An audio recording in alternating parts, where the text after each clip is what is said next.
سلام علیکم، بفرمایید. سلام، خسته نباشین. سلامت باشید. آقای انصاری، بفرمایید برادر عزیز، خودتون رو معرفی کنید، از کجا زنگ میزنید؟ من امیر هستم از اهواز. خسته نباشید. امیر جان از اهواز، بفرمایید برادر بزرگوار. عزیزم خوبین آقای انصاری؟ خسته نباشید. سلامت باشید. تشکر از شما، بفرمایید. خوبین؟ من خیلی تشکر میکنم از شما، از برنامه گلتون، از سال عربی، از دستاندارانی که زحمت کشیدن تو این برنامه ها. تشکر از شما عزیزم. زنده باشید. صدای ما را امیر جان صدای ما را از طریق تلفن بشنوید، صدای تلویزیون رو ببندید. بفرمایید. چشم. من خواستم بهتون بگم که خدا رو شکر 3 ساله که موحد شدم. خب الله اکبر. و خدا رو منو به همین راه راست هدایت کرد. الله اکبر. من خواستم بگم برادرم بزرگتر از من هستن. خب 30 سال هستن، منم 23 سالمه. اومدن یه مدتی تو خونه بودیم 5 سال پیش.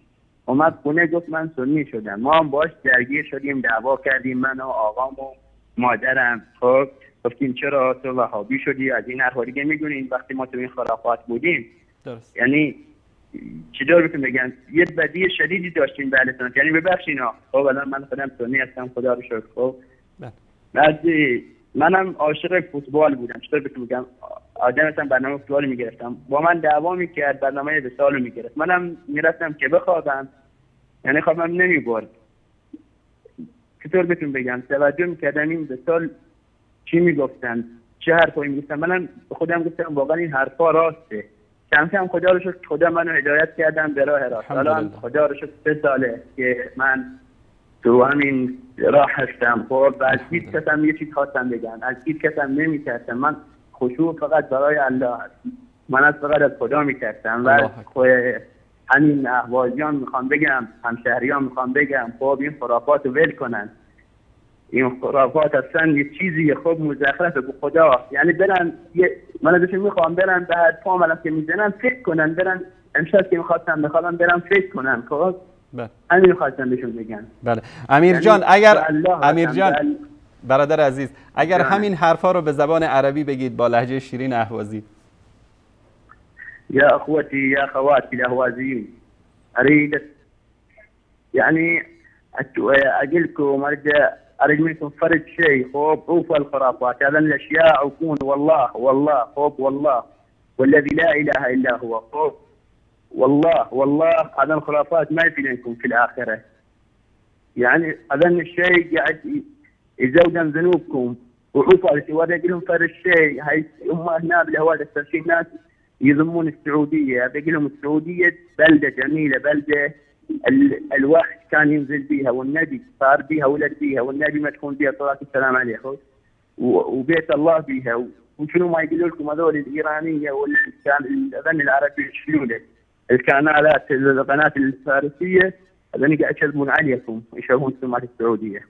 جزاك الله خير حبيبي. منم خدا رو شکر عزیزانی، منم خدا رو شکر پارسال ازدواج کردم، خانمم شیعی بود، بعد یه هفته باش حرف زدم، موحد شد. خدا رو شکر.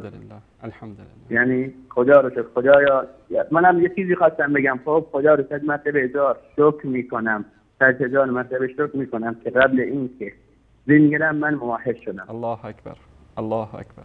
به خدا قسم. یعنی آقای انصاری الان داره یعنی چشام اشک میباره به خدا. یعنی از این شوقی که خدا به من داره، یعنی خدا فقط منو دوست داره به خدا.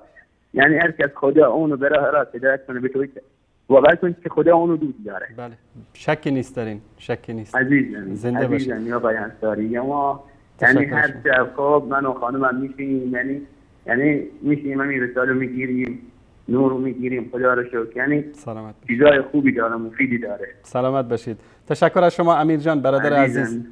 سلام برسونید خدمت همه دوستان موحد در اهواز. الله متعالفتون کنه. تشکر از شما. خدا حفظتون کنه ان شاء الله. فی امان الله. فی امان الله.